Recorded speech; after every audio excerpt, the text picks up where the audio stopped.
Am I audible? There you are. Great.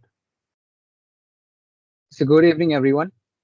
I, Samarth Vashisht, and Udita Mehta welcome you all on behalf of Triple S and Anpar for an insightful session, Synergize 3.0. Today, we are going to talk about the importance of the BB 101 course by enlightening you guys about the applications, research, and career opportunities in the field of biology.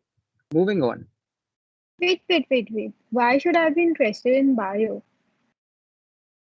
because not only bio is a very diverse field, it has the most amazing real life applications. Stay connected in this session and learn how ants can help us solve traffic problems. Also learn how we as students can contribute in the fight against COVID through research. Interesting, isn't it? Yes, you're right. We should know the importance and applications of subjects we are studying. But why bio is there in engineering? Like scope है भी या नहीं? The intersection of biology and engineering has brought about a great transformation in healthcare. Hence, there is a lot of scope for engineered solutions. Therefore, this field is really promising and uncharted, full of opportunities and new innovations, about which we will hear in detail by the speakers. By the way, who are the speakers, Udita? We have Jyotirmoy Roy and Ananya Bulli with us as speakers for the BB 101 Synergize 3.0. They are well versed in the field of biology. Each of them will be talking about their research projects, which will be followed by a panel discussion wherein we'll dive deep into their research experiences and get to know how Freshie should go about pursuing opportunities in biology. Finally, the floor will be open for all of you to ask questions by raising hands. Meanwhile, keep asking and interacting in the chat box. Now, let us begin with our first speaker, Jyotirmoy Roy. Jyotirmoy Roy just completed his third year in the chemical department and earned himself a URA 1. Owing to his amazing research, he is currently working on 4 very interesting projects. Also, he is the only head TA of physical biology from the UG department. Now I invite Jyotirmoy Roy to take the stage. Hello, precious. First of all, sorry for ruining your Sunday. I was already ruining your Saturdays for the last 1 month. Now I am back ruining your Sunday as well. But I promise today's session won't be that boring as the Saturday sessions used to be. And I hope by the end of this session, we will be having some insights on how biology and engineering can come together to play a significant role in today's world. So without wasting much time, let me straight away go back to my presentation.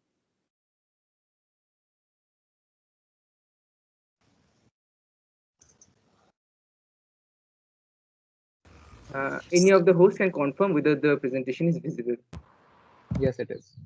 So, okay, so it's just not BB101, it's BB101 Biosciences and Beyond.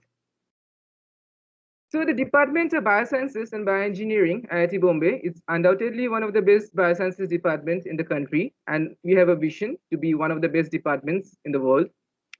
We have a faculty from various ranges, starting all the way from the physical biology, biophysics, people who deals with molecular enzymology, people who deals with malaria and parasites, people who deal with various kinds of cancers. I'm sure all of you must be knowing the recent news which came in the various articles and newspaper regarding the CAR thesis. So it was also developed by one of our renowned professors from BSB, Professor Rahul Purwar. And there are various plethora of other activities which goes on. So what are the various fields? And you must be asking, okay, these are the research going on. But I'm in engineering. I'm a computer engineer. I'm an electrical engineer. I'm in mechanical. What am I to do with all these things? So let's see how you all related to the various researches which goes on in BSB. Well, let's for the basic part. I have taken the 8 major branches of BTech which have been taught over here. There are other branches as well, and they're also related. I will be telling them in verbally. So first of all, let's start from my branch itself. So it's chemical, and I have taken metallurgy together because both of them are actually quite related. And the moment we talk about chemical, means it's very much related to bio. You go to the US, in most of the universities, you will not find any chemical engineering department as such. It's always chemical and biomolecular engineering. Also, fun fact, 80% of the people who work in the field of biology and bioengineering in the US are chemical engineers. So obviously, this is a field which is very much interlinked with bio, and obviously, and chemical engineers, they have a enormous role to play in this particular field. So similarly goes for metallurgy. Now, what are the various areas of bio? They are the systems biology and the drug discovery. Metallurgy, they're mostly related to biomaterials, but this is not exhaustive. They're also related to many other fields of bio. So whenever any kind of materials like syringes, yeah, or any capsules which you are taking, all these things, all these materials, who are the ones who contributes? Who are the ones who gives insight? They are no one but the chemical and metallurgical engineers. Now coming to CS and elect people. Okay, CS and elect people say, okay, chemical and metallurgy or फिर भी तो ठीक है. We are no way closely related to bio. We are CS, we are elect, we do coding, we do electrical stuff. How the hell we are related to bio?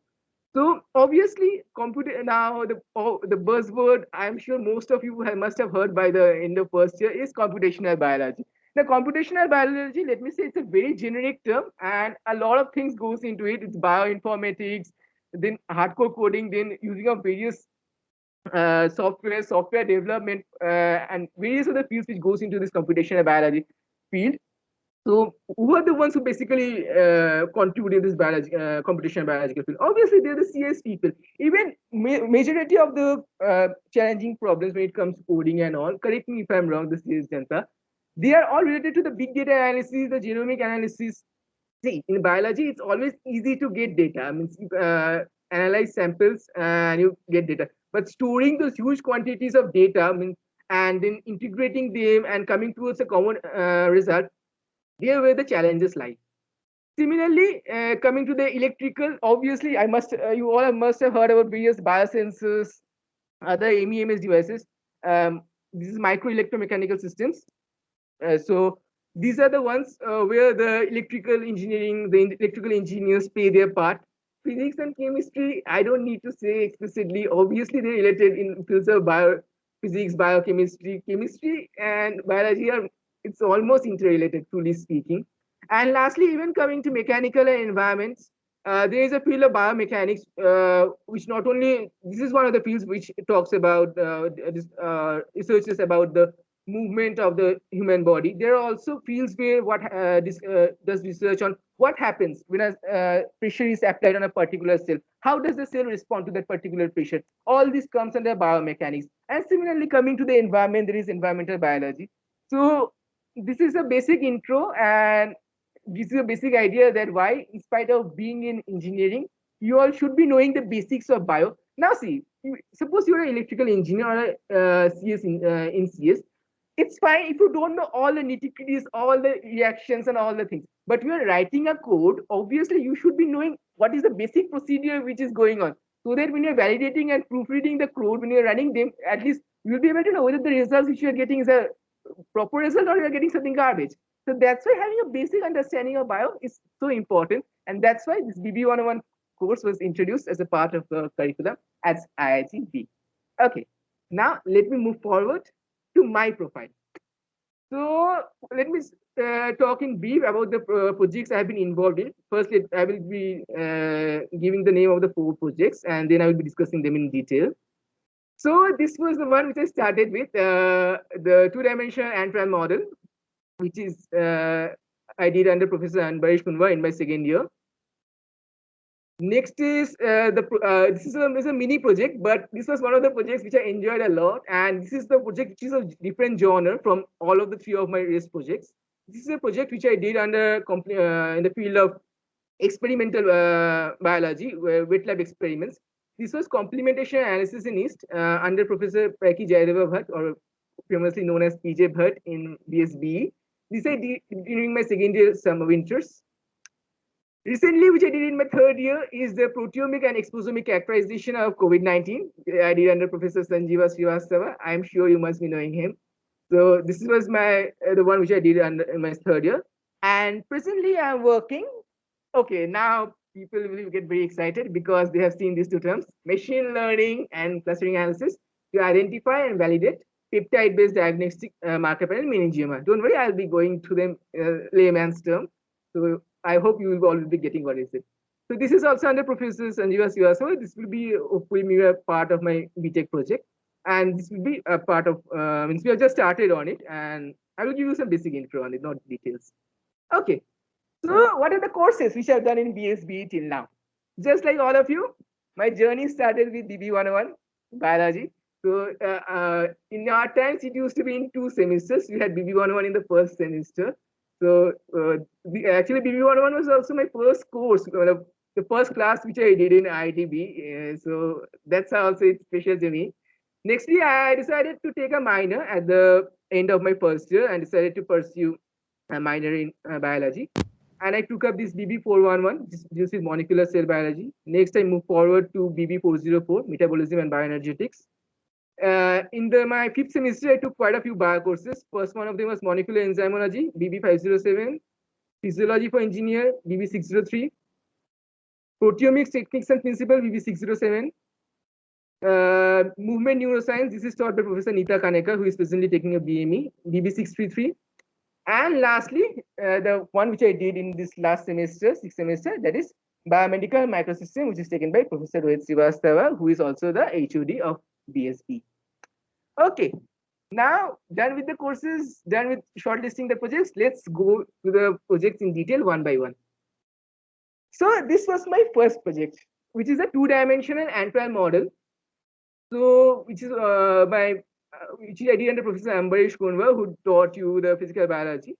So here what we did, we used the TASIF algorithm. Don't worry, I'll be explaining what is TASIF algorithm to understand how flux will vary in 2-dimensional motions of ants.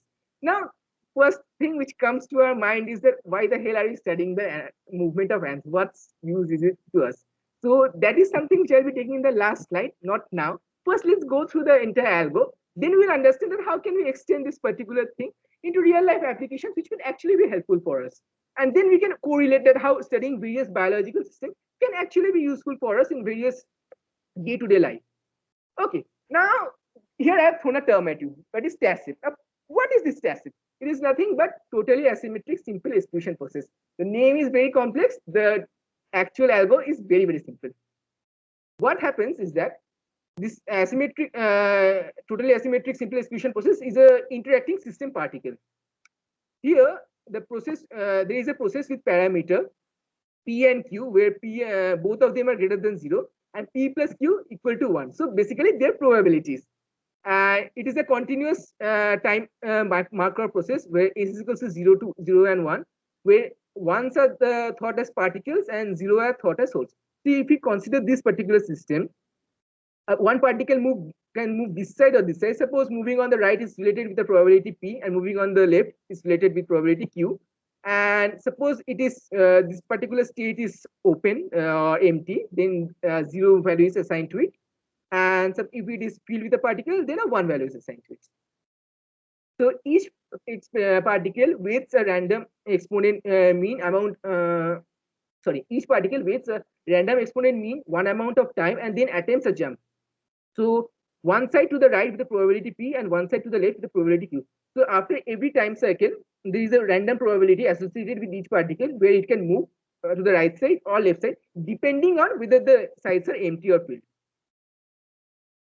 However, the jump is performed only if no particle is there in the target side. Obviously, common sense. Otherwise, nothing as such happens.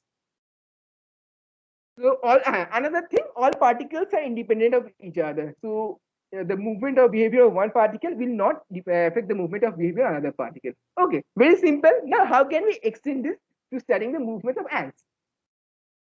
So here is the ant-pile model, and it's a very simple model and very interesting model. I will not go into the 2-dimensional one because that will be a bit complex. Let me talk about the unidirectional one, which will be quite simpler for you all to understand. So how do the ants move? Basically, you all have seen that ants move in a particular line, always following a particular trail. So they communicate with each other by dropping pheromone on the substrate as they crawl. So while they're crawling, they drop this particular chemical called pheromone, and the presence of pheromone leads to higher effective speed of isolated ants. So if a particular ant drops a pheromone while it moves in a particular trail, then the probability that another ant will follow the same trail is quite high. So now, how is this entire thing model? These are the A's are the ants, and the sigma are basically these black dots are the pheromones. So now we have divided this entire lattice sites into suppose a 2D kind of array. So what we did, where the lattices are labeled by the indexes I is equals to 1 to L, where L is obviously the length.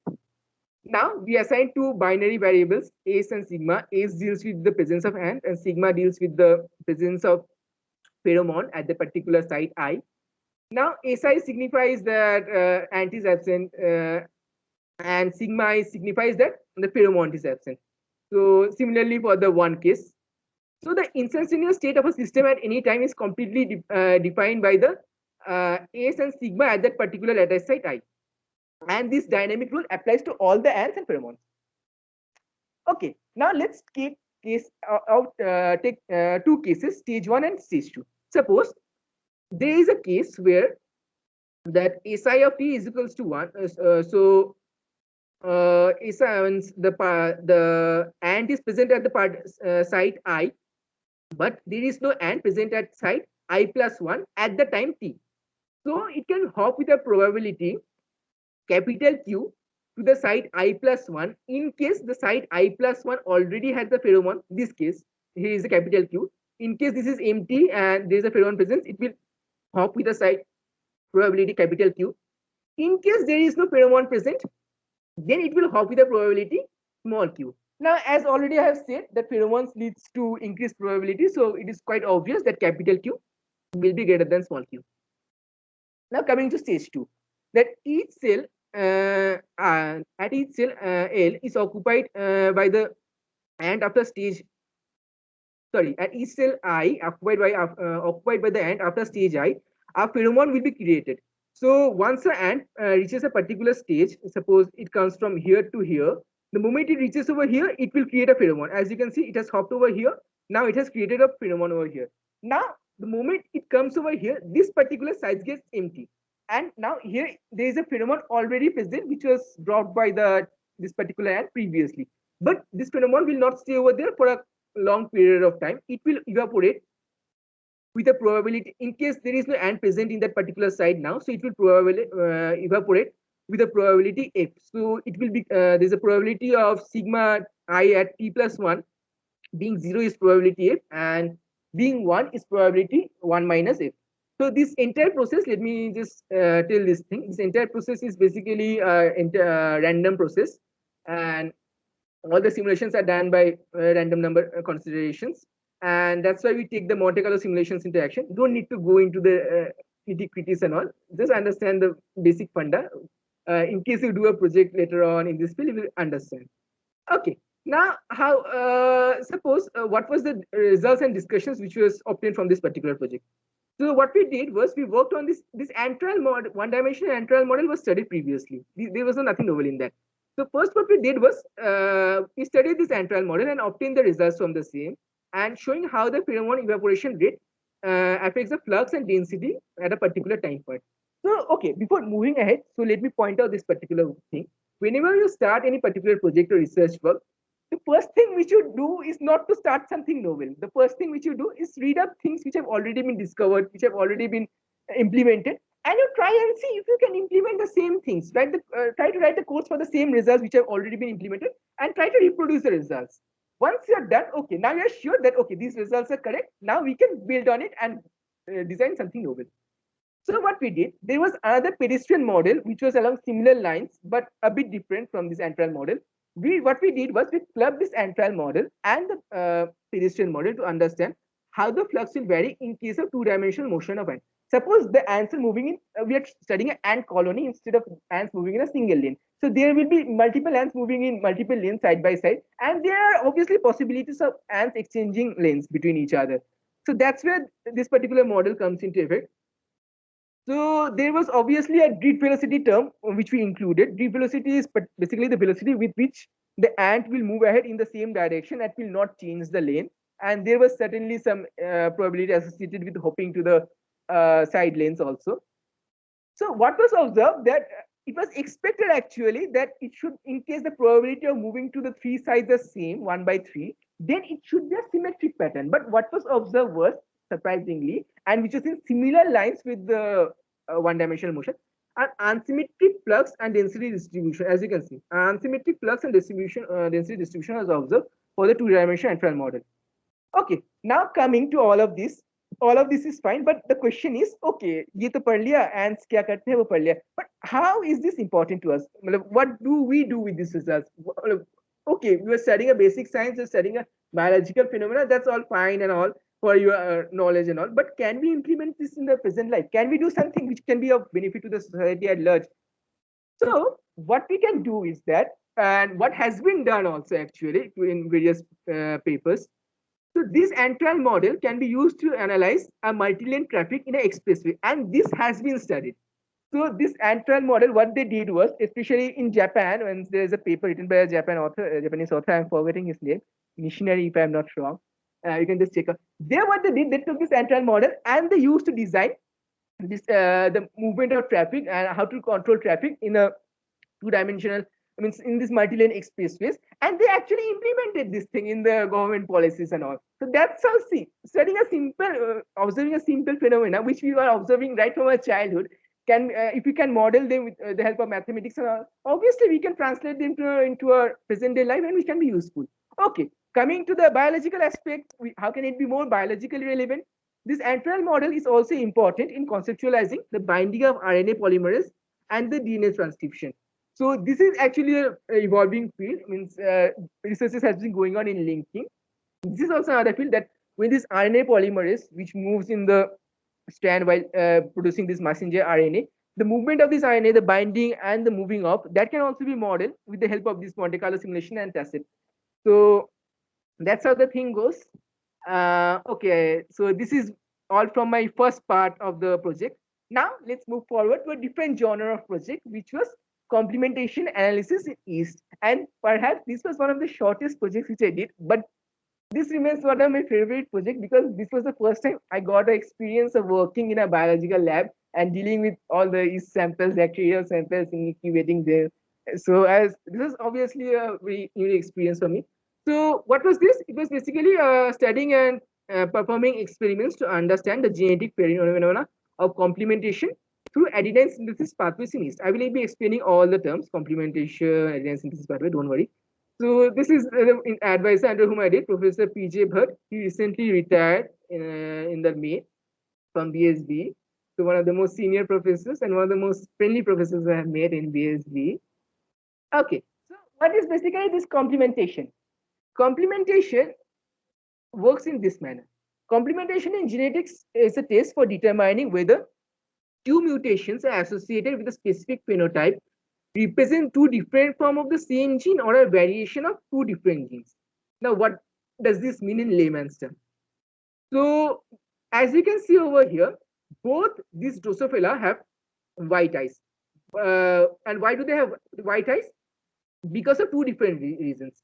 So, this is the perhaps the pathway which leads to the production of this final product.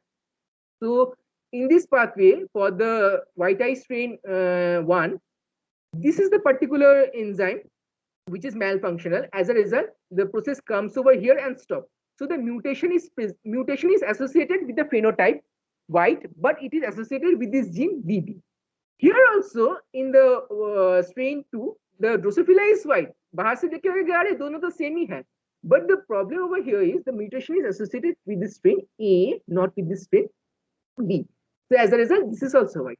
Now what happens, if these two are crossed together, there is a chance that the offspring or the progeny which will produce, it will be such that it will be taking the normal gene from this part and normal gene from this part, and as a result, it will be producing Drosophila with red eyes. So no magic, it's all genetics. You will see two Drosophila with white eyes producing a Drosophila with red eyes, and a hybrid red eye strain is produced.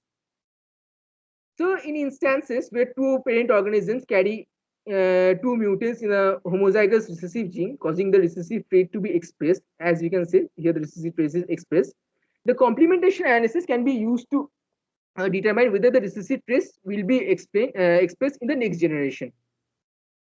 So when two mutations occur in different gene, as is the case over here, they are said to be complementary. Whereas had the two mutations occur in the same gene, then even after crossing this to species also, it would have been a white-eyed Drosophila only. So this only occurs when they are in two different genes. They are complementary because the heterozygote condition rescues the function otherwise lost in this homozygous recessive gene. So the red color which was lost in this homozygous recessive Drosophila is regained back in this particular red-eyed Drosophila. Okay, now as you have said that we have used the adenine synthesis pathway UNIST. Please don't be afraid or bogged down by what the hell is this entire pathway. No, we don't have to look at this entire pathway. We just have to remember that in is this adenine is produced, and what we did was we studied this entire pathway to understand this process of complementation. You see how simple the experiment is. So the yeast uses a 12-step enzymatic pathway to produce AMP, which is the adenosine monophosphate. So if adenine is already present in the medium, then it will be used up by the yeast and converted into AMP in a single enzymatic step by adding adenine to this PRPP, ribulose pyrophosphate. So what we did was we took a variation of gene where there was mutation in this ADE1 gene. Now let's see what we did. So in our experiments, we took HA1 and HB2, which had mutations in ADE1 gene, and this HB2 had mutations in ADE2 gene. So this ADE1 and ADE2 are the two primary genes which we targeted. And we took both of them, just like we took two Drosophilas with different mutations over there, white-eyed Drosophila. Here also we took the same. So both of them are mutated. So in the YPD medium, control medium, both will grow and the colonies will be red or pinkish in color. YPD medium matlab sab already diya hua hai. The bacteria does not need to do anything. Everything is provided. The bacteria will, the yeast will go aram se and it will flourish and there will be a red or pinkish color. Now this red or pinkish color is basically due to the accumulation of the intermediate compound in the adenosine biosynthetic pathway, which turns red or pink upon oxidation. But in excess of adenine, what happens sometimes, this biosynthetic pathway shuts down and the cell remains white even in presence of glucose and oxygen. In the adenine dropout medium, okay, this is the excess information, this one. Concentrate on this particular line. What happens in case of a YPD, if we take only adenine dropout medium, so adenine dropout medium is basically a medium where we have all other minerals, all other nutrients are given, but we have taken out adenine. So adenine deficient basically. So in that particular case, none of this will grow, obviously, because they have already mutated genes and none of them can pro-adenine, so which is required for their growth. So none of them will grow. So now, how can this basic procedure can help us in understanding the phenomena of complementation? As you can see, these are all my results. My name is also written over there. Okay, so results and discussions. What we did, we took two medium. What is YPD and the adenine synthesis pathway. The AD minus, that is the adenine dropout medium. So first of all, both of them were grown in the YPD medium, which is just enough adenine for the biosynthetic pathways to carry out. So pehle we grew both of them in the the YPD medium. Then what we did, so single colonies of each type was taken in another YPD plate, and HA1 was mated with HB1 and HA1 was mated with both HB1 and HB2. So what we did over here was, we after growing them separately, we took with the help of those toothpicks, we took one single colony and we transferred them to another YPD plate. So what we did over here was, see, here are 6 combinations.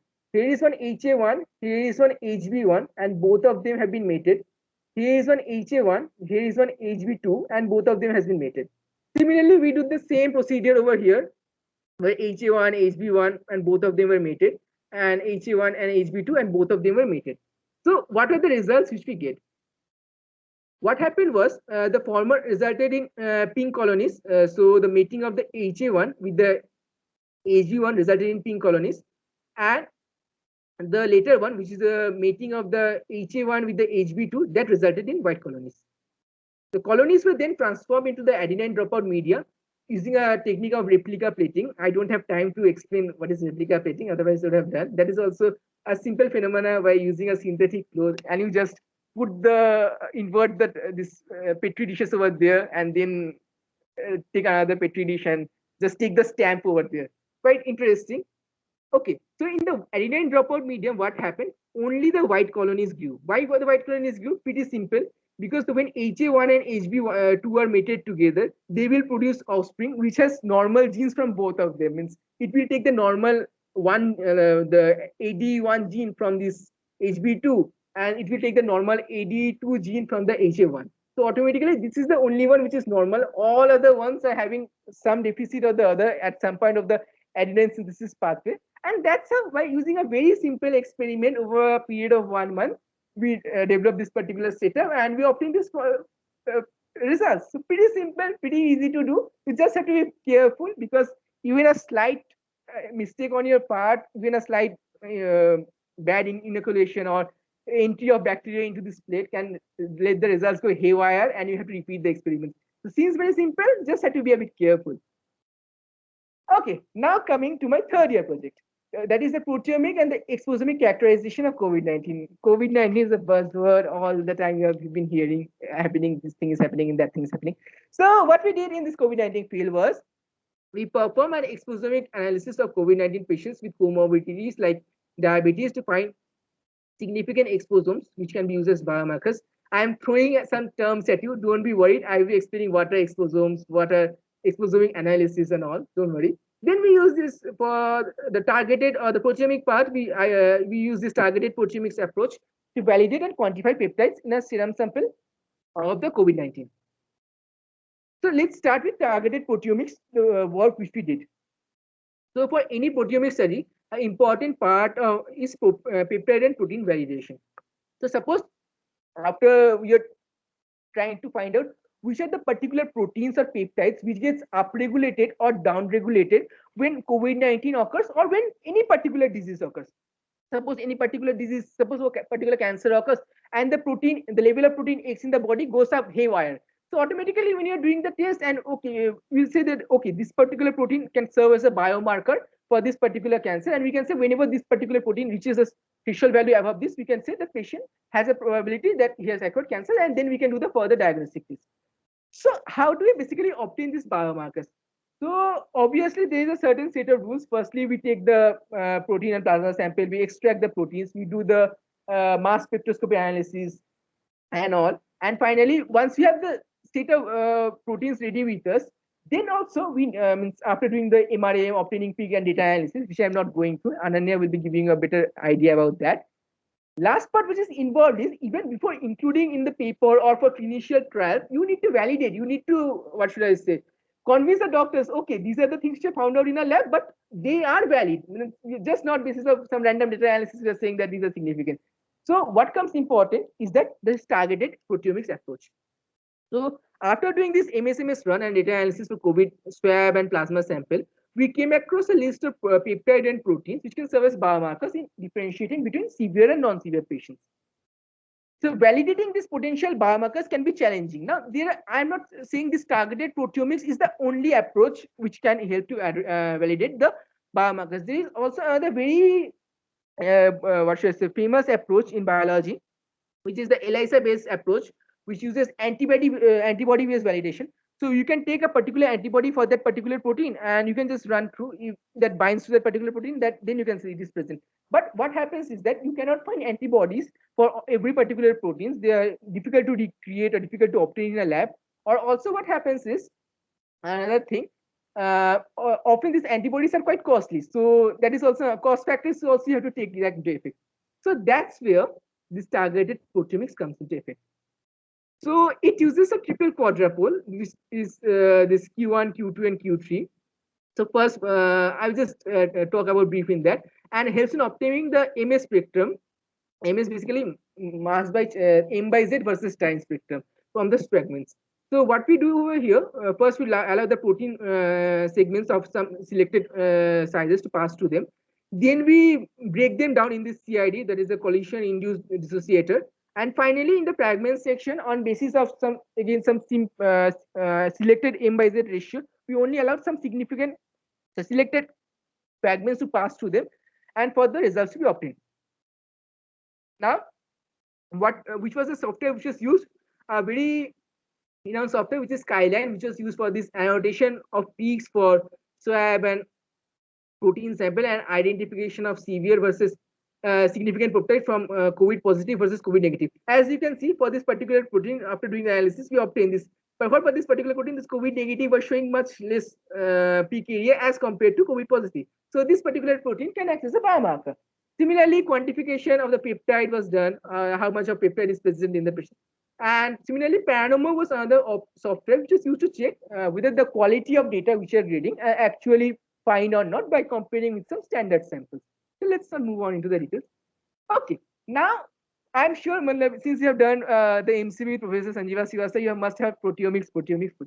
But what is this exposomics? So this was something which was very interesting, and this was something which we first did in COVID, and this I was one of the key part of this project. So exposomes are basically nothing but they encompasses the life course environmental exposures from prenatal period onwards, a highly variable and dynamic entity that evolves throughout the lifetime of an individual, composed of every exposure to which individual is subjected from conception to death. So, okay, this big paragraph, simple terms, if I say all the chemicals, all the compounds which you are exposed to from your birth till your death, they are the exposomes. Simple layman's term. So, what are the three kinds of exposome over here? The personal, where we have like the diet, the work, and all, means any smoking habit and all, or drinking habit, physical activities, they all contribute to the personal level exposure. Then suppose your environment, suppose you're living in a Delhi, then obviously means the air is done. But if you're suppose living in some other area where the air pollution is not that high, obviously the air which you'll be breathing, that will be having a different effect on your body. And similarly, coming to the biological responses, like how does your body respond to this chemical once they enter into the environment? So this is something which the exposomic fields deals with. So it is a summary of cumulative chemical and non-chemical exposure over an individual's lifetime that collectively describe all non-genetic factors that may influence a phenotype. See, now obviously, means why do people who smoke get lung cancer and all? Because of all these things, means all these exposomes, right? So that is not something which is already there in the gene from their birth. These are something which happens when these exposomes interact with the metabolic processes occurring in the body and produces these genes. So these are all the non-genetic factors.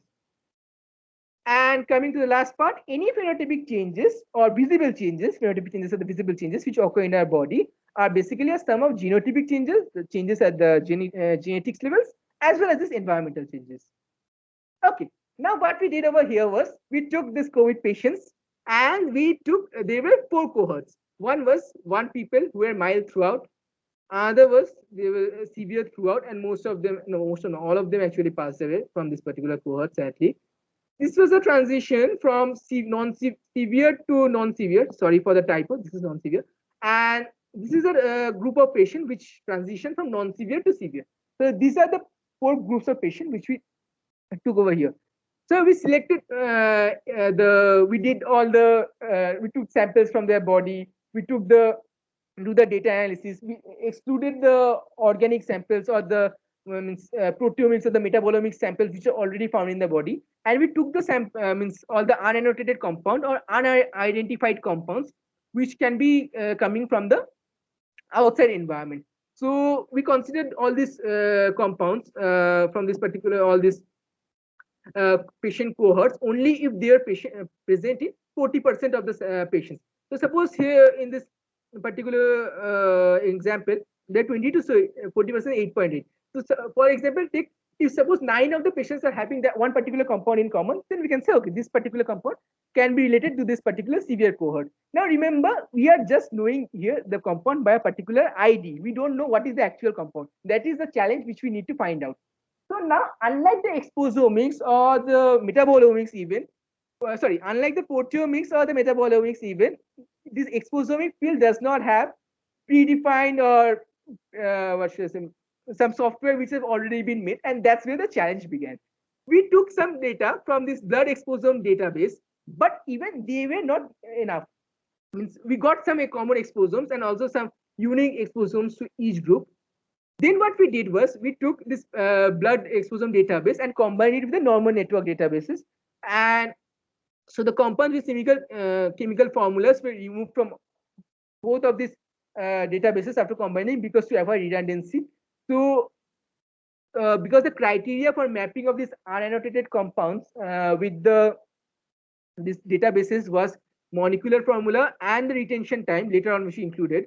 So that's why we decided that if we have same chemical formula compounds, it will unnecessarily lead to further complications, and that's why we got rid of entire chemical all the compounds with similar chemical formula. Now, why I'm saying this, obviously, the moment we're removing all the compounds with similar chemical formula, we'll be losing out on a significant number of compounds. We all will agree on that, because these databases contain near about 60 or 70,000. After removing all these compounds with duplicate formulas, it came somewhere around 40,000. That's a huge loss. Now, here comes the trade-off. Means we don't have any other mapping criteria. So either we have two options. Either whatever we go for a lesser data set, and whatever little results we obtain as authentic and a significant one, or we do some jhol and do the entire database with means all with this redundant compound, obtain a big list of compound, but we are not sure of which compound should actually map to one. So that's something which I want to say for people who wants to go into the field of research. Never compromise with quality of data. These are not your class 11 12 physics lab project idhar ka data these are very important things, because based on your researches, other research groups around the world will be performing or conducting the experiments and taking ahead. So please be authentic. Your results may not have a lot of data, but whatever data you have, please have be authentic data. Don't plagiarize or don't do here and there, all those things. Okay. So coming finally, unannotated compounds from the compound discoverer were mapped with the blood exposome database. And what we did was we didn't obtain a lot of exposome, but we obtained 4 exposomes. So these were the ones which were significant ones. This contrastigmine, tabune, the deoxymethyl, and the 2-benzomethyl acetic acid. So here are the formulas. And now you see, means we try to correlate. We tried to correlate them with various drugs which were given to the patients in the hospital. So this contrastigmine was found to be related to the drugs which are cholinesterase reactivators. Similarly, this tabune was related to inhibitors drug. This was something which we're not sure with, because these were related with fungicides and corrosion inhibitors, and we did not know how this we got from the patients. But something which we came across later on, and later on this hypothesis was drawn. The syringe needle sometimes contains a compound or chemical which is closely related to this particular compound. It is actually a derivative of that. So it was hypothesized that this particular compound can come from the syringe needles. So obviously, this is a hypothesis. Further testing needs to be done on this. And this deoxymethyl ester is related to this sphingolipid metabolic pathways. Don't have to be bothered about all the details and all. You can just read about later. So this is the basic workflow which I described, and what are the things which we did. Okay, now coming to the last part, which I will not go in much details because I've just started. This is the machine learning and clustering analysis to identify the various grades of meningioma. Again, under Professor Sanjeeva Srivastava. So meningioma is nothing but basically it's a type of brain cancer which forms on membranes that cover the brains and spinal cords inside the skull. Specifically, tumors form on 3 layers of the membranes that are called the meninges. These tumors are naturally quite slow growing, and 90% of them are benign, non-cancerous. But there is a small part of them which are actually cancers, and they tend to grow quite quickly. They can also spread to other parts of the body and beyond. So if the tumor's growth threatens to cause problems, or if the symptoms begin to appear, as of now, surgery is one of the only thing which is prevalent, and no such drugs as such can prevent the grade 3 and the grade 2 type meningiomas. What are the grade 3 and the grade 2 type meningiomas? We'll come forward in detail. So as you can see, various types of intracranial tumors are given over here. And as you can see, meningioma is the most prevalent type, and that's why studying meningioma is so important. So here are the various grades of meningioma.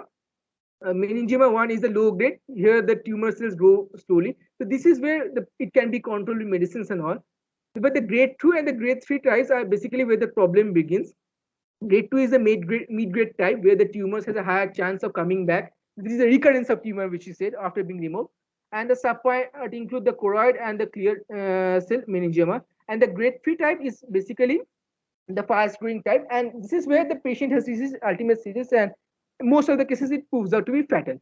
So that's why it's very important to determine or to find out some proteins or biomarkers for these meningioma patients.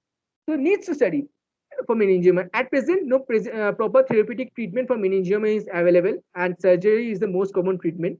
So the first aim is to identify potential global biomarkers of meningioma. Then various metabolic pathways can be correlated with that biomolecule, and accordingly drugs can be developed or repurposed to inhibit or activate the pathways. Okay, the proposed workflow, what we propose to do and which we have done to certain extent.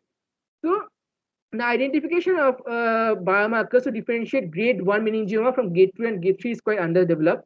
So unlike in normal cases when we did for, now you may ask that why did not we use the machine learning and all other algorithms for COVID-19 samples. In COVID-19 sample meningioma, what happens? The variance among the sample is much more as compared to other samples, and that's why it becomes a bit difficult. And that's why here the application of machine learning and neural networks comes in handy. This helps in identifying the differentially expressed proteins which can serve as a biomarker. Now, since this any neural network or machine learning has some false discovery associated with it, the identified protein still needs to be validated with the targeted proteomics, which I have described earlier. And then the significant validated peptides can be further studied to understand their roles in the metabolic pathways. So this is how the things goes. First, identification of biomarkers, then identification of proteins, then identification of peptides related to it for grade 1, grade 2, and finally validation of peptides to identify a set of peptides which can be related to the meningioma grade 1 versus the grade 2 and grade 3. Okay, that's all from my side. So one thing I will be saying for all of you who wants to take up research as your hobby in career in the later future, or not research any other field take up, please trust on the process rather than the results, because often it happens that even after working hard you will not be getting the results sometimes, but be patient. If the process is right, things do work out. Sometimes it takes a bit of time, but things do work out. Okay, that's all from my side. I hope ज़्यादा पकाया नहीं है मैंने. I'm open for question and answers. Thank you from my side. Okay.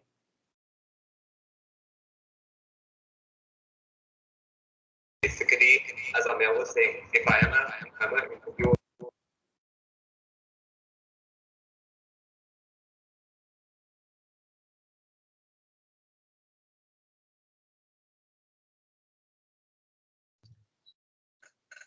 Thank you, Jyotirmoy. That was very insightful. Now moving on to the panel discussion. What interests you most about biology, and do you believe BB101 was the kickstart to your research journey? Also, why is that? Okay, so basically, yes, just like any one of you, my biology was related to class 10. It's not that I ever hated biology, I always liked it, but obviously I had a more knack for physics and maths and all. So that's why I ditched it and went for engineering and all. So over here, the first course which I had was BB101, the first course of mine. It was the first class taken by PU biology, sir. So obviously, yes, it did have an impact. Means when we used to be taught BB101, we did not go into all of the details like you were taught, like cell or all chromosomes and genetic details. What biology sir used to do, even Ananya was taught by biology sir, if I'm not wrong, so she will also know. We used to we do not used to go in details. He just used to teach about how engineering can be applied in each and every field, and each of the modules, each of the lectures used to be so interesting. So that's when I made up my mind. Okay, so I will be at least exploring this particular field. Later on, if it's not conversant with me, I can change the field. So that's why I decided in my summers, I decided, okay, let's give a try. And I shoot a mail to Professor Ambrish Kunwar, and he told, okay, so I have this particular project and let's work. And in the process of working, I fell in love with the field. So that's how the thing went. So that was amazing. And we would also like to know about your future ambitions with respect to your current research work. And do you believe that there are enough opportunities out there? Yes, obviously, the field of biology is very diverse, as I have said. I basically work in two kinds of field. One is this omics technologies, which I presently work over here. The field which I am quite interested in, which I have worked on also, but I have not mentioned because There I worked with chemical professors. So that is mathematical modeling of biological processes. That's very much related to engineering and all, means developing differential equations, running MATLAB codes and seeing and all. So yes, it's very important. And coming from my perspective, I plan to do PhD or at least an MTech in biosciences later on. And coming to scope, needless to say, if you don't believe me, go to Google, check up bioengineering prospects in US and all. Even in India, obviously there is a huge scope. Even if I'm not wrong, if the statistics are not wrong, after CS people in US, the bioengineers are the highest earning people. So if we're coming from a financial perspective, yes, it has a lot of scope. Because majority, okay, another thing, BSB is the department in IITB which receives the most grants from the governments of India. So you can understand, obviously there are many perks in staying in the departments. Okay. And also, would you like to share any exceptional incident from your research journey? And what was the biggest challenge you faced? Okay, so let me start. Out of the 4 projects which are listed over here, this is not how I started. My first project, which was given to me by Professor Ambarish Kunwa, was designing an ultra centrifuge, which is a low-cost ultra centrifuge from gears and torques and all those things. Okay. So this was my summer project, means first year summer, just like you. So I was there in the campus. No, I was not there in the campus actually. I did not got room. So I used to stay with my roommate. He is in Mumbai, and I every day used to go to the campus from Goregaon to the campus in that rain. So think about it. So what happened over here was, first of all, we did the study and all, did the literature review in the AutoCAD, and what is the other thing which we do in that engineering drawing? The software's name, yeah, SolidWorks. AutoCAD and SolidWorks. We finally designed the model for this ultra centrifuge. Everything was fine. We There got is to do this. it on paper, so we're very unlucky in that regard. So what we did was, after designing this model, we bought all the instrument needed for 3D designing, and we went to the Tata Center in IITB. There is a Tata Center in IITB. They do all of this free of cost, and we started the printing and all. Everything printing and all was done. We assembled the model, and then when we started running the entire thing, what happened was the speed was supposed to be 3,600 RPM. It was coming only 1,800 RPM because the friction was too much among the wheels. And then we took help from the other mechanical people. They said that okay, you need to place ball bearing, ye karo, wo karo, and we calculated the cost. It was coming much above our fixed budget, and there was no point of designing high cost because high cost ultra centrifuge already used to exist. So basically, the first project which I did was a failed one. In that scenario, my 2.5 months got wasted. Not wasted. So that's what I learned was, what did I learn from that particular thing? Was two things. First of all, going into the depth of literature and studying everything which goes on detail, reproducing the results before you start your own model. And even if you have proposed a model, please validate before actually implementing, especially in coming in such matters and all. Because there are other projects also. Means recently, there is a collab between IITB and Hirandani. We are working, it's still on premier stages. So what we are doing, very simple, we are trying to develop an automatic insulin injection in diabetic patients. It's a very simple code, but before we need to validate, we need to make things confirm. So either code ka either ho gaya, patient mar jayega. Means you can understand how sensitive these things are. So that's why you need to validate these things, especially when it comes to clinical trials. So there is a famous quote from in biology that your research should go from bench side to bedside. So basically, whatever you're trying out in the lab or behind in the bench, whatever experience you're doing, that should get transformed into the products where people can use those products in a daily commodity. That's when your research actually continues. So that's what I believe in. Okay. That was Okay, pretty so amazing, and I I'm think pretty Sania sure. is raising his hand, Yeah, raising her yeah, hand for a long time. yeah. Please, Sania, please unmute. Yeah, so hi. I have two questions. So one of them is since you took so many courses in BB throughout the years, was it tough to manage your regular academic technical courses along with these, and was it like very different and difficult? See, I mean, majority of the courses you see over there was my in the fifth semester. So fifth semester, I had around 49 credits. Out of them, 60% was my from biosciences and 40% was my core. Okay. So now, I personally speaking, this BB courses I enjoy a lot, and if I only do chemical courses, it just acts as a frustration for me, because I should not say this. I'm not too fond of my main department. So if you enjoy something, you will be liking it. But yes, obviously, coming into the third sem, don't take 3 courses and all. First, develop the basics, and once you're confident enough, you want to explore this, then you can take up 2 or 3 credits, 2 or 3 courses, and try to explore. It's always fine. Okay, and regarding how we, get research papers and review articles online, like what do you suggest apart from like Google Scholar or Scopus or any other site or something? See, it varies. Suppose it varies very differently. Suppose you're in the field of bioengineering or bio-MEMS biosensors. So in that case, the first journal you should be looking at is IEEE, because that is something, this awesome journal for all these biosensors and all. And in IEEE, you will be getting all the things, all good things related to this biosensors and electrical devices coming in bio. Now coming to clinical biology, means where clinical biology and all. There, the site which first comes to my mind is PubMed. For chemical and biology, means chemistry and biology interrelated, the site which comes to my mind is PubChem. So obviously Google Scholar and all is obviously there. ResearchGate is always there. Means you can always try out. Means as you go on, even we explore. We also, there is no fixed answer. Means even we are exploring. We are students. We are exploring. So it's all open. It's open question. Okay, great, thanks. Any more questions that the audience have? Anyone would like to raise their hand and ask the question?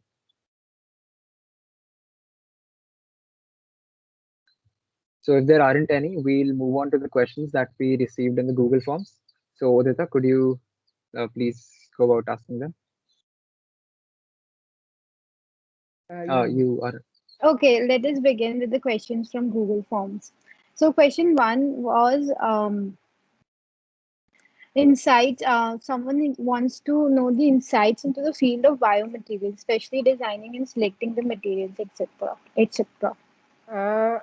I cannot give you much idea about that, but I can recommend you 2 professors which immediately comes to my mind whenever you say biomaterials. 3 professors actually. One is Professor V.P. Soni, Professor Rinti Banerjee, and Professor Prakriti Talia. You can try Professor Rinti Banerjee and Professor Prakriti Talia. Shoot a mail; they're very friendly. I guess any one of them should be replying because they often take up BTechs. So they can give you a detailed insight about how this biomaterial fields work. So I've never worked in biomaterials, but I will love to work. If you are working, let me know what you're getting. Okay, that's great. So,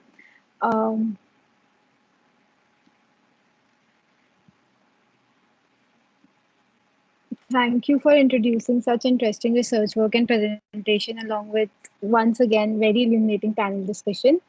So the session was extremely informative and enriching. Thank you so much, Jyotirmoy.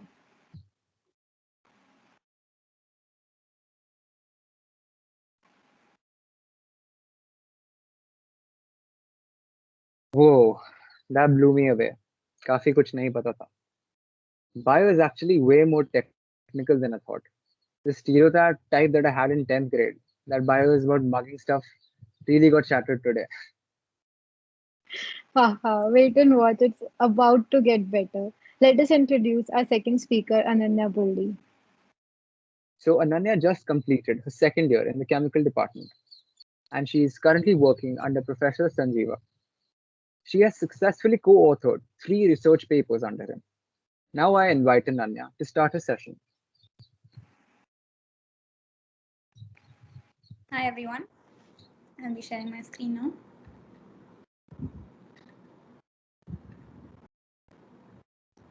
I hope it's visible. Yes, it is. Yes, Yeah. it is. And is my audio noisy or anything? No, it's perfectly. No, it's fine. Okay. So hi everyone, thank you for sticking around, at least for this past hour, and I hope to keep you here as well. So after that enthusiastic session by Jyotirmoy, I'm going to be talking about my experience with BP 101 and how it led me to more research, you could say. So a little bit about me. I'm a sophomore in chemical engineering. Actually, I finished my second year and now I'll be going on to third year. So my research interests lie primarily in biotechnology, bioinformatics, and I've also recently started exploring some things in my core department as well. One thing being computational fluid dynamics, which is also abbreviated as CFD. So you might hear this term floating around, those of you who are in chemical. So you might be thinking, why am I here? Basically, BB101 was the stepping stone for me and what led me to get excited in biology in the first place. Now, you won't believe it if I tell you, but actually, I did not want anything to do with biology, and like as even in school or in high school, and like say even with +1 and +2, because like I think that initially actually drove my career choices also, and why I chose some subjects. It was mainly because I wanted to avoid biology. But then so yeah, I hope that's enough of an inspiration for you, because coming to IIT and doing this course was what changed everything for me.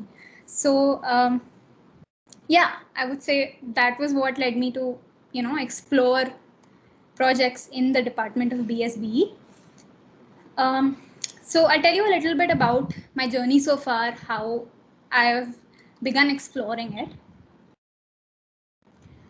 Okay, so after the BB101 course and a rather extended summer vacation that my batch had in the fresh year, we had Summer of Science by the Math and Physics Club. So there I thought, why not explore computational biology, because I wasn't interested primarily in pure sciences. I was more interested in, you could say, computational sciences and even engineering for that matter, how that integrates with biology. So I picked up computational neuroscience. This deals a lot with some probability that you would have studied in high school and how to model this. So I thought that was really interesting, the experiments that I read about in the course that I did on Coursera. And then I felt naturally and quite, like organically, the next step would be to explore the department, the courses in the department, come into contact with new professors. So I started doing courses in bio, and unlike Jyotirmoy, who's had plenty of experience in the department, right now I'd say I'm still a bit of a novice. So I did BB415, which is cell and molecular biology, in my third sem, and that's a bit of a successor to the cell and molecular biology module in BB101. So I understand that what you guys did this year was slightly different and much more detailed than what we have been taught, actually. So yeah, so from what we were taught, BB415 is a bit of a successor only. And then the next course that I took up in fourth sem was BB626, modeling biological processes. So if you remember from Jyotirmoy's presentation about the ant trail model, he talked about Monte Carlo simulations. So here I learned about designing some simple Monte Carlo simulations, kinetic Monte Carlo simulations, and all that. Then around September 2020, the UGSE floated projects for ISERP.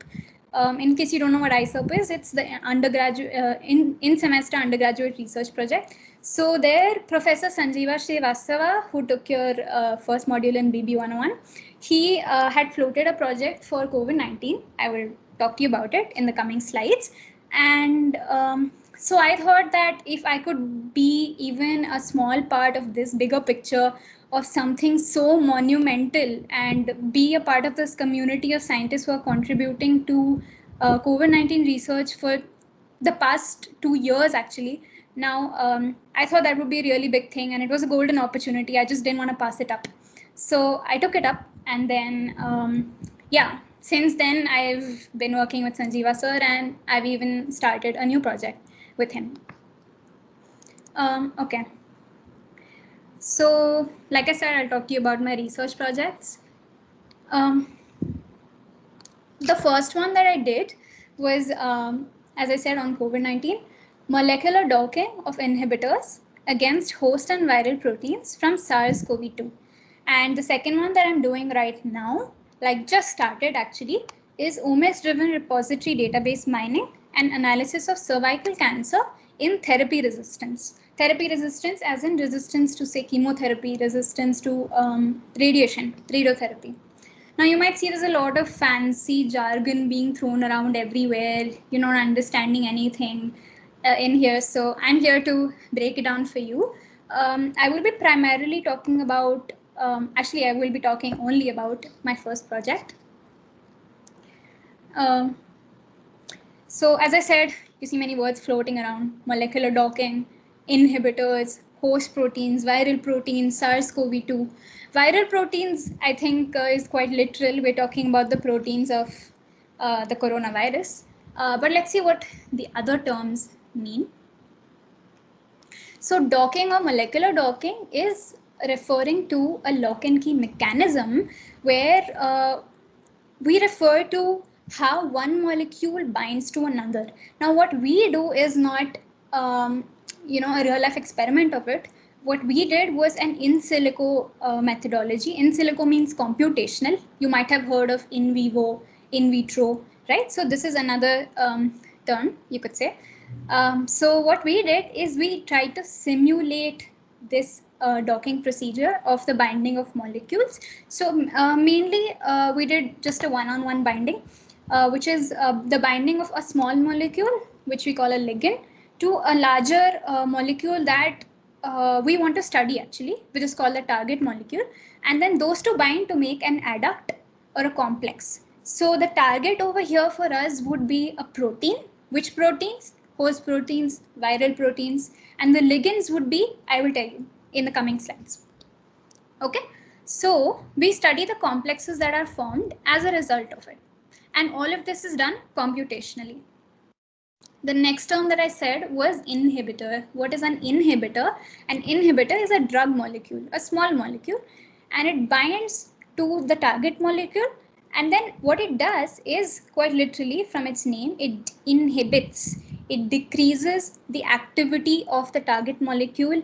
It reduces the interaction of the target molecules with other molecules. So what we want to do here is we want to use drugs in order to inhibit or reduce the activity of some target proteins and then interfere with some pathways.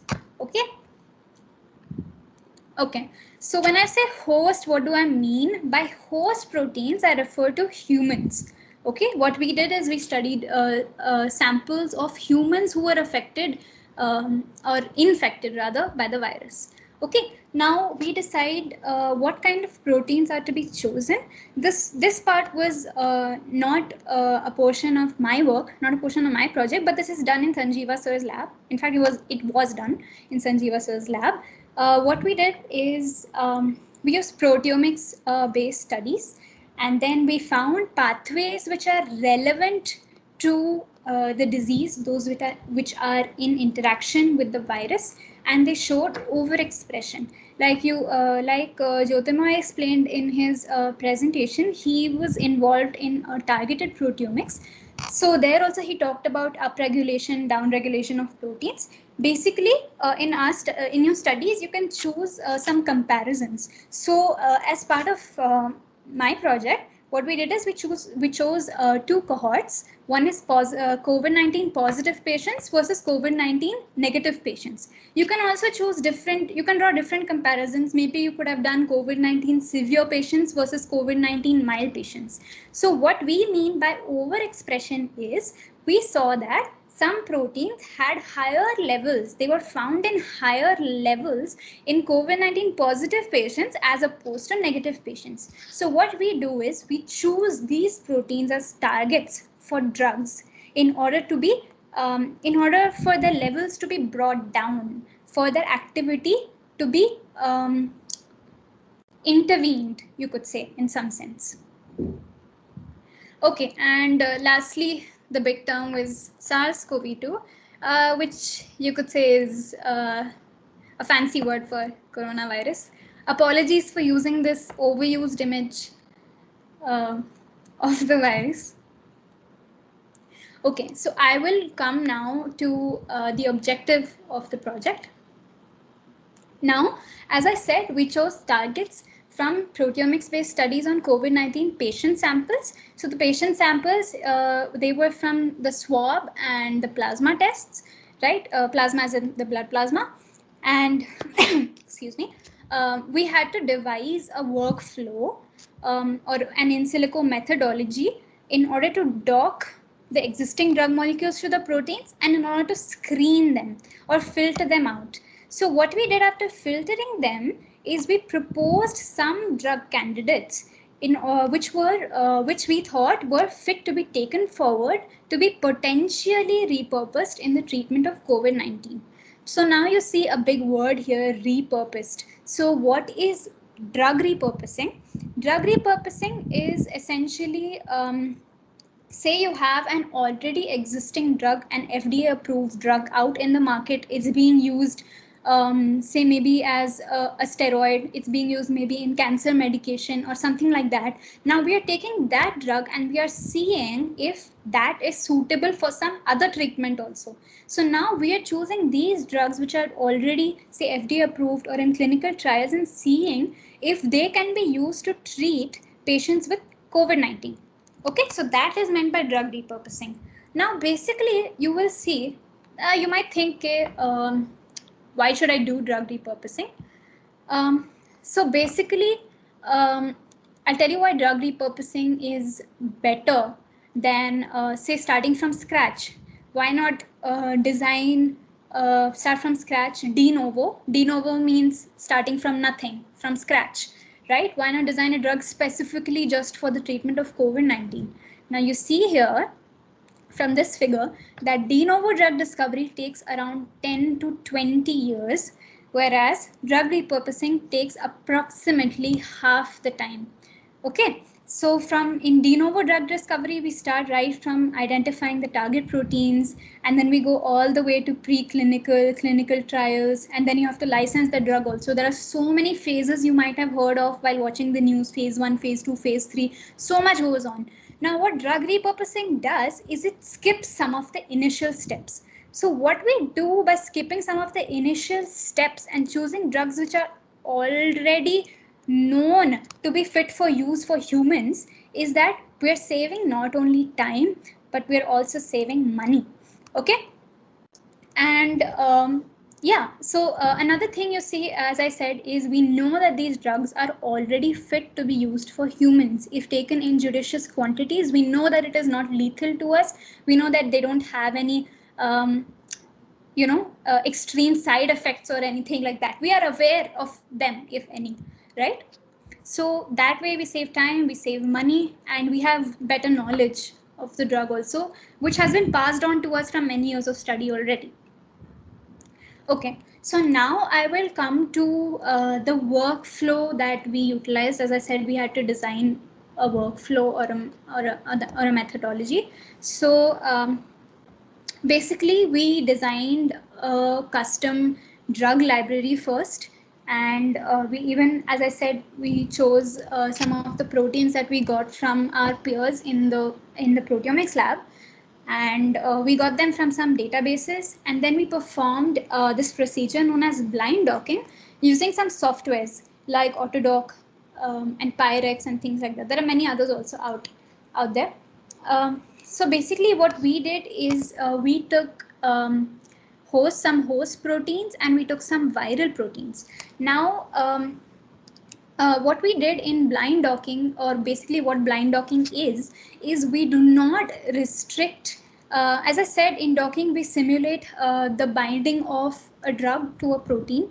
And what we do is, in a protein there are some specific sites known as active sites, as in there are some specific residues to which the drug binds. Okay, and that results in something that has some consequence. Okay, so what we want to do is bind the drug to an active site such that it has an inhibitory effect on the protein. Okay, so what we did in blind docking is we did not restrict the drug binding to any specific site. We let the whole protein be the region of interest for us for the drug docking, and we let the algorithm of the docking software decide. Okay, so these algorithms, it depends on the software. Like Autodoc, for instance, uses an improved version of a genetic algorithm known as the Lamarckian genetic algorithm. So these are all stochastic as in random algorithms. Okay, so we let the software do the work. We did not restrict it to some site on the protein where the drug can bind. I have a question based on this later, which I will ask you once I complete the workflow. So basically with host proteins, what we did is we used some control molecule that we already know from literature that it's an inhibitor of this molecule. And we compared our drug library, all those drugs in our library, with this control. So we saw, does this drug in our library bind much better to the protein than this control molecule? As in, how do you compare this? You compare this using a score. A score in this case was a binding affinity score. This essentially in Autodoc, that the software that we used was a linear combination of various interactions like van der Waals forces, hydrophobic interactions, etc.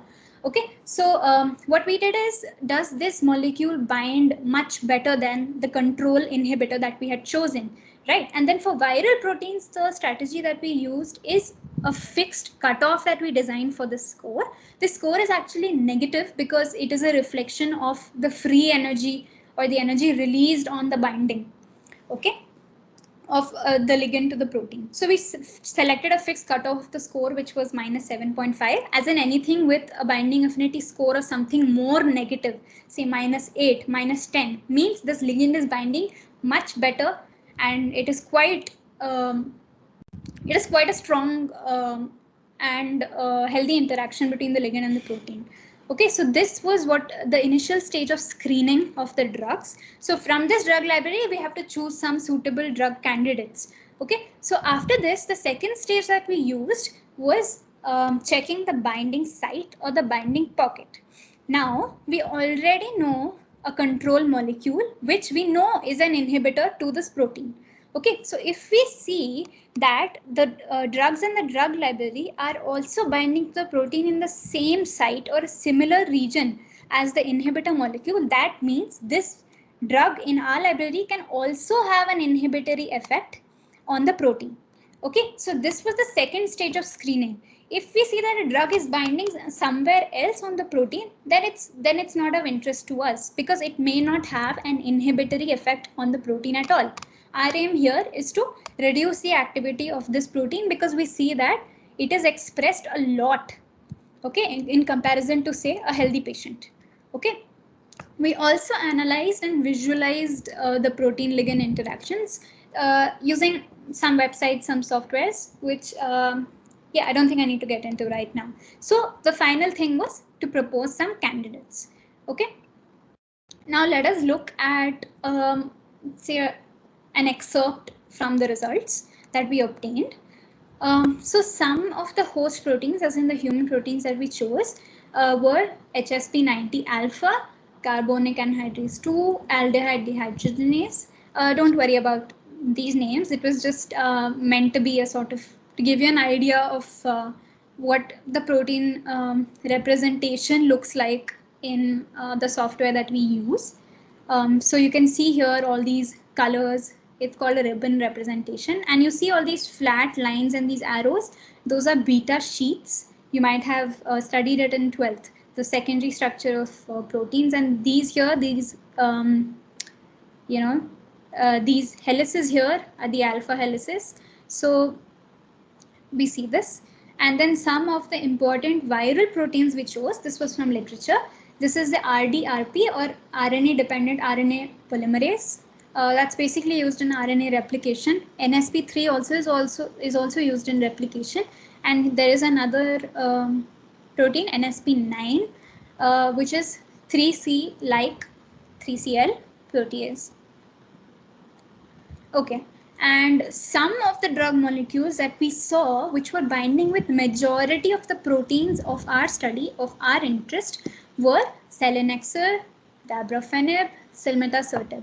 Now, selinexor actually, in fact, selinexor is used in anti-cancer medication.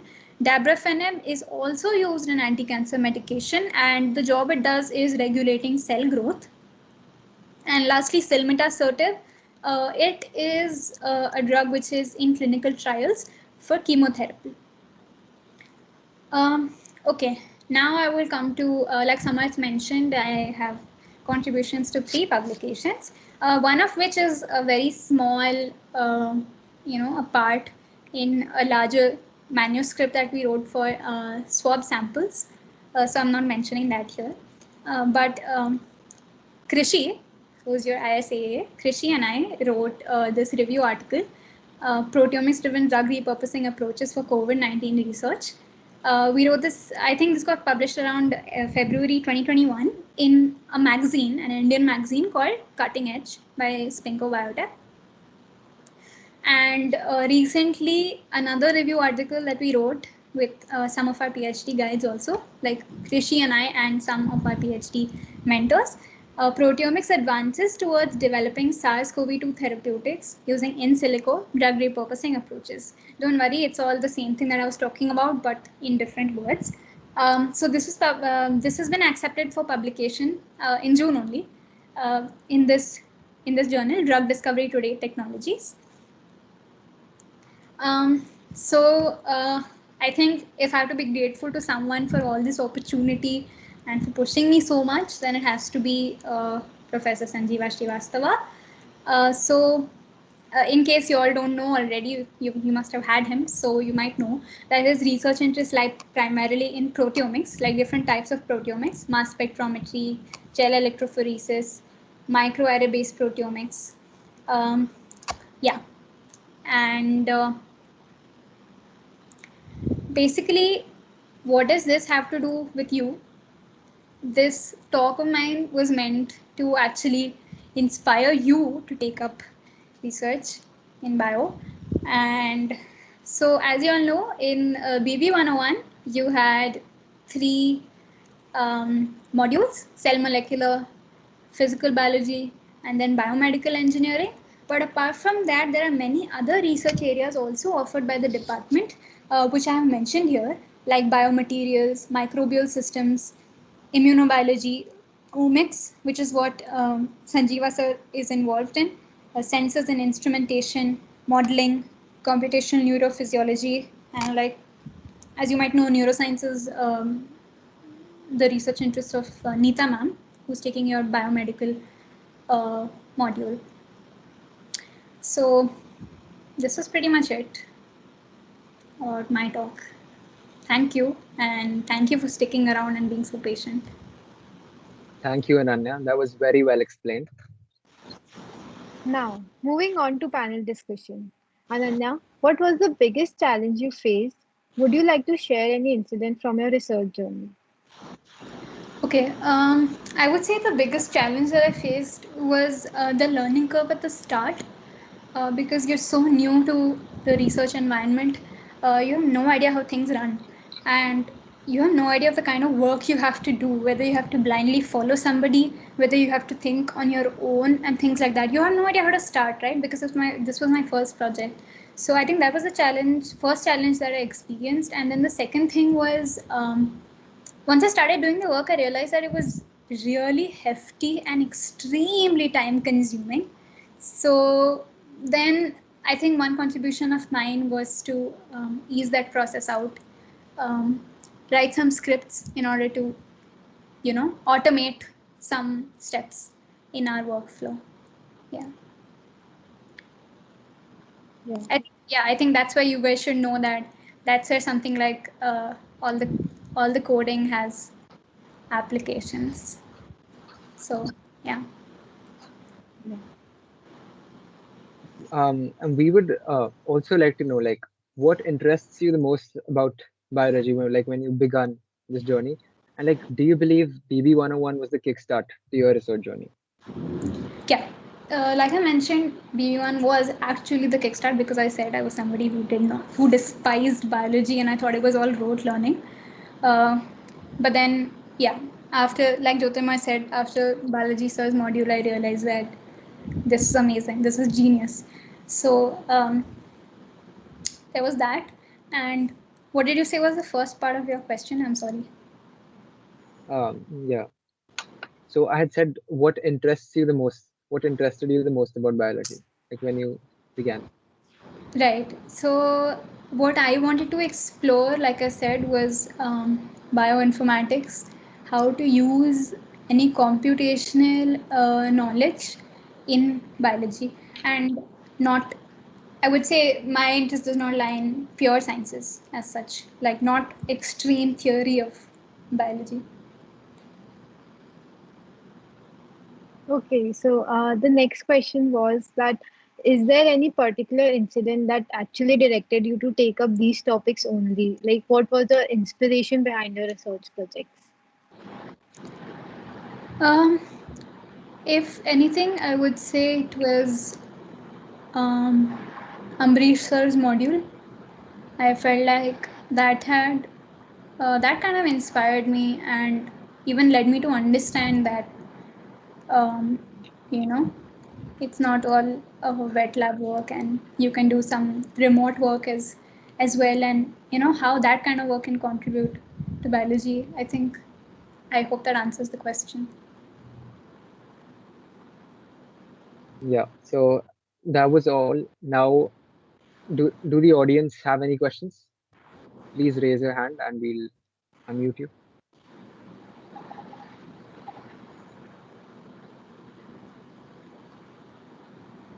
Anything that you guys would like to ask? Okay, there is one raised hand.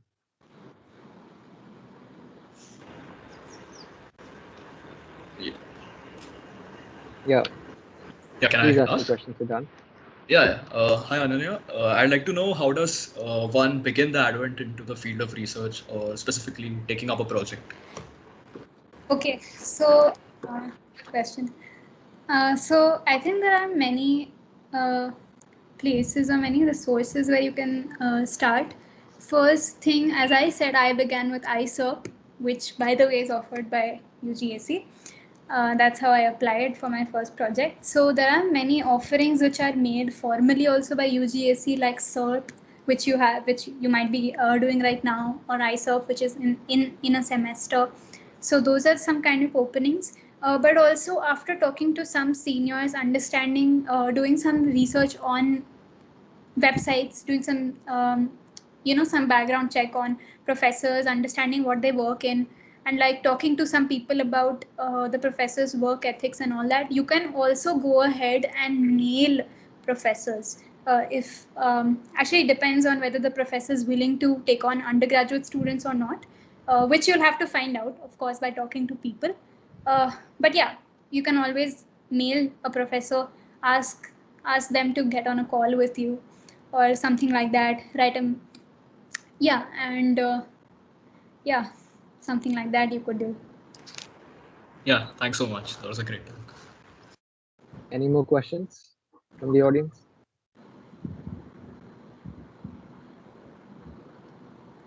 Okay, so thank you for introducing such Yeah. interesting research work, Ananya, and presentation along with illuminating panel discussion. The session was extremely informative and enriching. Thank you once again. Thank It you. was nice to have you here. Thank you.